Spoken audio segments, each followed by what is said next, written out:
What's up, you guys? Welcome back to this week's One Piece chapter review, and in this week's video, we're going to be talking about One Piece chapter 904. Now, this week's chapter is relatively straightforward. The Revolutionary Army not only survived their encounter with Blackbeard, but they managed to escape unscathed and set up a new base of operations from which they plan to launch war against the Celestial Dragons.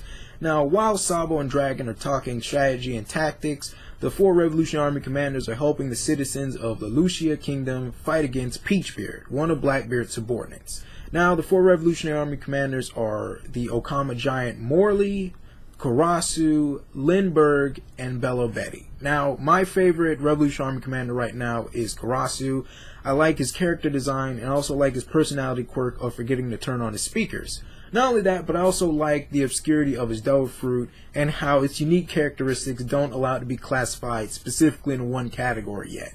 And I would like to learn more about it. However, I feel out of all four of the Revolutionary Army commanders that we have seen in this chapter, Bello Betty's Devil Fruit ability is the most relevant and useful towards the Revolutionary Army's goals. With the Pep Devil Fruit, you can energize and strengthen those who hear your pep talks. And this would work great for an army. This would work great for a military.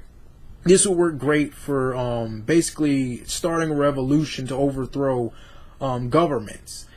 Also, I feel if used in conjunction with other devil fruits, it could help you take over the One Piece universe. And what I mean by this is, let's say you have Capone Bege's devil fruit ability that turns your body into a fortress. And let's say you have a mini militia inside of you, and one of your crew members has the Pep devil fruit. This mini militia is energized and they're strengthened by the Pep devil fruit. Now, with this strengthened and energized army literally hidden inside of your body, you can walk into the middle of an enemy's territory, right into the capital, or right into the town square, and you could unleash the full military force of not only your mini militia, but of basically your body. You can sprout cannons, you can sprout like all different other types of weapons, and you could basically invade and take over a country within a day or two. Now, let's say you successfully invade and take over a country using the Pep Devil Fruit and Capone Bege's Devil Fruit.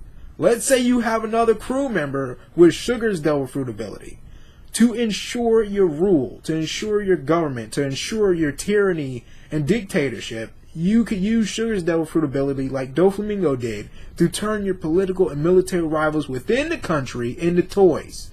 Now, nobody will remember them. There will be no martyrs. There will be no groups or leaders to rally behind because nobody will remember them. And all you have to do is exile these toys into like small different locations within the country and nobody would find, and you're good. Also, another route that you want to take at this point, if you have a successful dictatorship in the One Piece universe, you could go the route that Doflamingo did and get one of your subordinates to eat the Ope no Mi and then transfer the immortality to you. Now, I hardly think you could convince somebody to transfer the immortality to you, but let's just say you successfully do it, where Doflamingo failed. You would be invulnerable, you'd be invincible, you'd be immortal, basically. You could really just go to any territory you want within the One Piece universe. Rinse and repeat. Unleash your militia within the capital, take over the capital, eliminate your political and military opponents within the country, solidify your rule, go to another country, do the same thing, and eventually you be a Yonko in no time. Besides, let's just be literally honest here.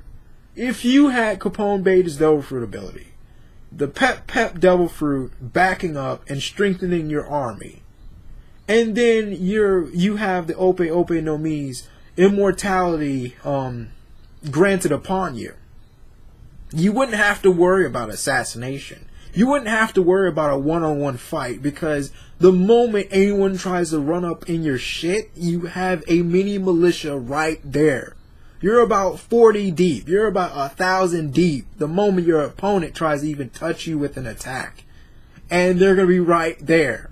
Right there backing you up. Your whole squad, your whole army is going to be backing you up right then and there. So I find it hard to believe someone's going to directly engage you at that point.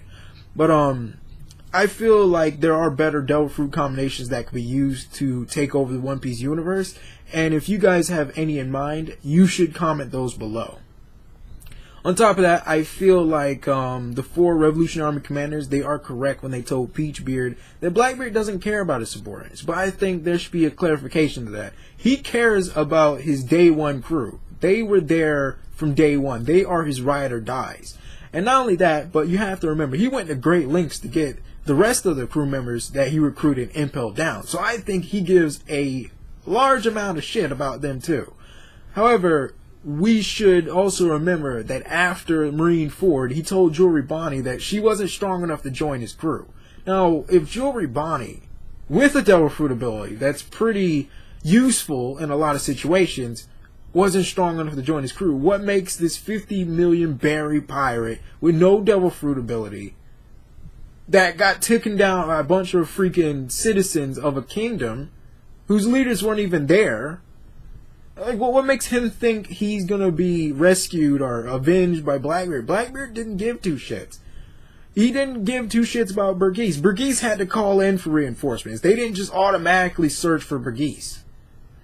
I think that's something to really take note of. Now, also strength-wise, I think that these Revolutionary Army commanders, the 4 of them that we see in this chapter, I think that they are on par with Yonko commanders. What I mean by that is, I'm not saying Yonko first mates.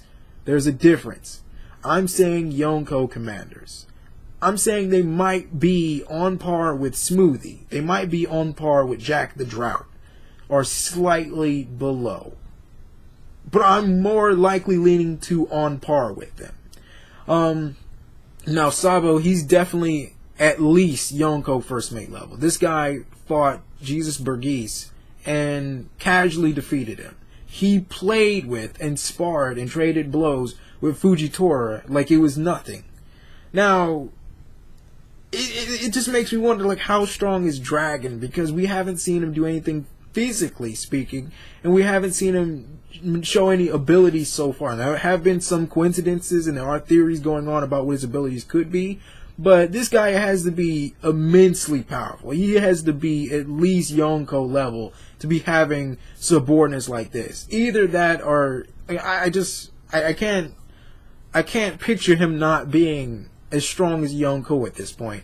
We also have to consider that Dragon is titled like the most dangerous, the most wanted man in the One Piece universe. So that title doesn't come from nothing. It doesn't just come from liberating countries through sheer charisma and leadership alone. He has some type of ability on top of that, militarily speaking, combat-wise, that makes him pretty damn strong. I mean, are we really surprised that Blackbeard's attack on Baltigo failed, that it didn't wipe out the Revolutionary Army? Because if the Celestial Dragons and the world government and the Marines, with all their power and resources and connections, could not take down the Revolutionary Army, what makes Blackbeard think that him and his ragtag band of subordinates and commanders could possibly take out the Revolutionary Army? These guys have been liberating countries from tyrants and the world government for years. They're used to fighting these hit and run tactics. They're used to fighting overwhelming forces and overwhelming odds. They are accustomed to this. This is what they do for a living. But also, as going back to Peachbeard, Blackbeard's not going to avenge Peachbeard.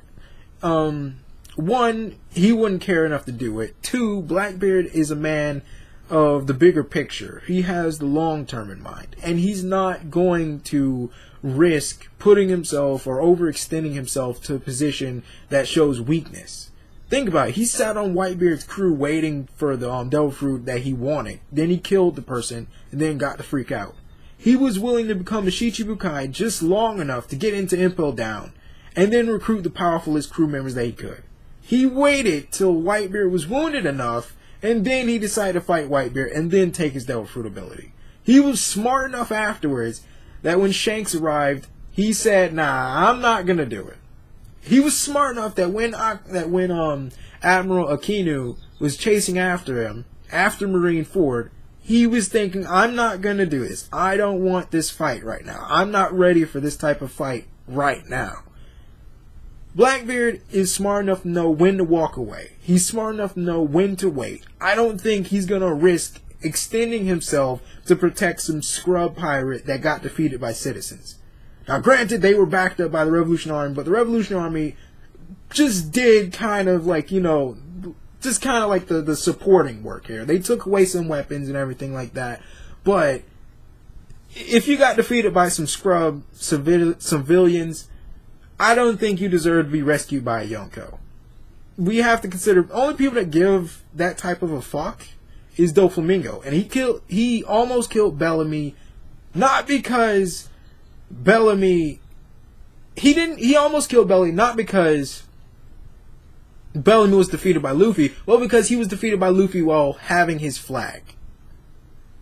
You get what I'm saying? He was angry that Bellamy got defeated, but not because Bellamy got defeated by Luffy, not because he cared about Bellamy, but because Bellamy got defeated while he was using his flag, while he was basically under his leadership, while he was under the Doflamingo's crew.